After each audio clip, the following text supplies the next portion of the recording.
So, uh, this is just a short reading of The Egg, short story by Andy Weir. I've seen other readings online with lovely graphics and stuff, but this is just me reading a story that spoke to me with a few of my thoughts at the end. So, here goes. The Egg by Andy Weir. You were on your way home when you died. It was a car accident.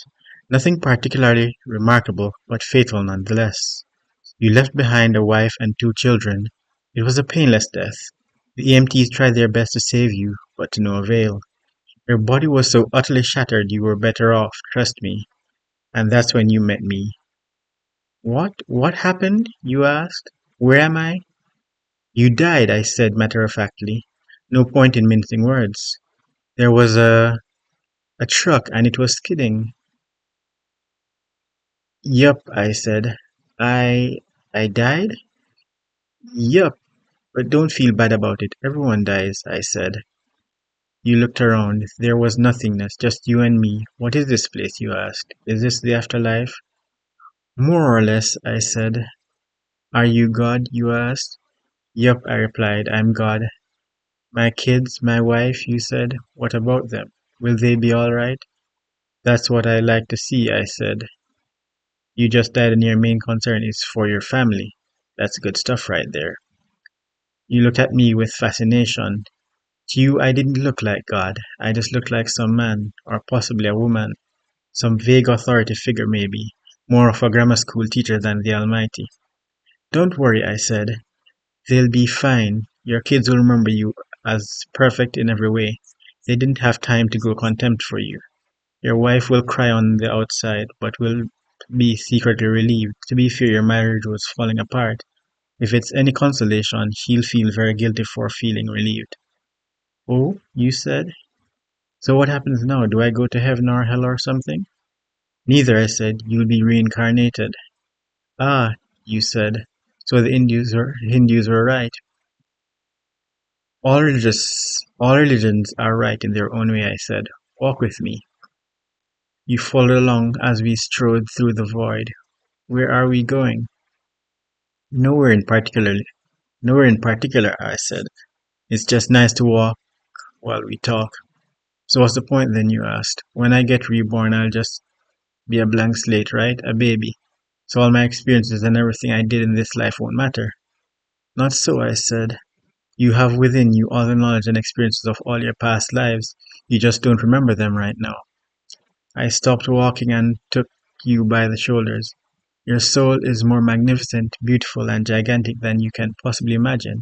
A human mind can only contain a tiny fraction of what you are. It's like sticking your finger in a glass of water to see if it's hot or cold. You put a tiny part of yourself into the vessel, and when you bring it back out, you've gained all the experiences it had. You've been in a human You've been in a human for the last 48 years, so you haven't stretched out yet and felt the rest of your immense consciousness. If we hung out here for long enough, you'd start remembering everything, but there's no point to doing that between each life. How many times have I been reincarnated then? Oh, lots, lots and lots. And into lots of different lives, I said. This time around, you'll be a Chinese peasant girl in 540 AD. Wait, what? You stammered? You're sending me back in time? Well, I guess technically, time as you know it only exists in your universe. Things are different where I come from. Where you come from, you said? Well, sure, I explained. I come from somewhere else, and there are others like me. I know you want to know what it's like there, but honestly, you wouldn't understand. Oh, you said a little let down. But wait, if I get reincarnated to other places in time, I could have interacted with myself at some point. Sure, happens all the time, and with both lives only aware of their own lifespan, you don't even know it's happening. So what's the point of it all? Seriously, I asked. Seriously, you're asking me for the meaning of life? Isn't that a little stereotypical? Well, it's a reasonable question, you persisted. I looked you in the eye. The meaning of life, the reason I made this whole universe, is for you to mature. You mean mankind? You want us to mature? No, just you. I made this whole universe for you. With each new life, you grow and mature and become a larger and greater intellect. Just me? What about everyone else? There is no one else, I said. In this universe, there's just you and me. You stared blankly at me. But all the people on Earth, all you, different incarnations of you. Wait, I'm everyone? Now you're getting it, I said with a congratulatory slap on the back. I'm every human being who ever lived, or who will ever live? Yes. I'm Abraham Lincoln, and you're John Wilkes Booth too, I added. I'm Hitler, you said, appalled, and you're the millions he killed. I'm Jesus, and you're everyone who followed him. You fell silent.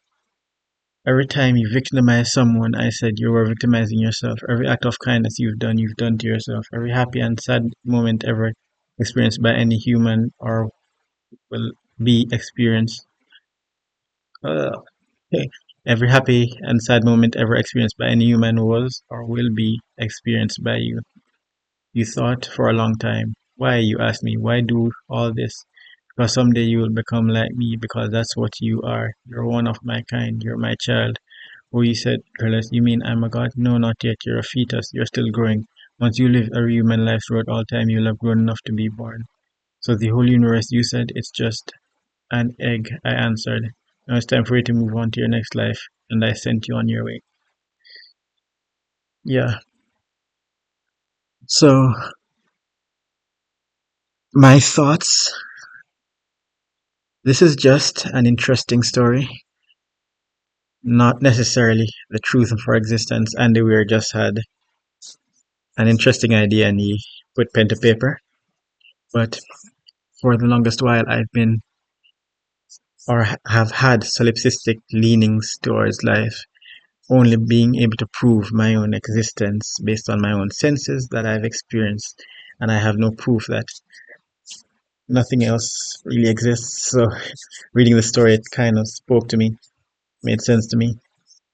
Another thing that I've mentioned over the years is my affinity for the number pi, and there's this concept that everything that ever will be is stored in the digits of could be encoded within the digits of pi. If you had a sequence of bytes, for example, that represented every image that ever existed, it's possible that you could find that sequence of bytes or a representation of it in binary stored in the representation of pi. So I find it interesting that I've had solipsistic leanings and affinity for the number pi, which kind of stores everything. And um, yeah, just my thoughts on the story that I read that I found interesting. I found other readings that I've mentioned, which have been done to a better degree than I've done here. But I think I just wanted to have this stored on my own reading of this, stored on my own channel. Hopefully, Mr. Weir is okay with this. I didn't necessarily ask him for permission to do this reading, but I'm just reading from his website here that you can access at any time. So that's that. Thank you for taking the time to listen and have a good rest of your day, night, week, month, year, existence, incarnation. Thank you.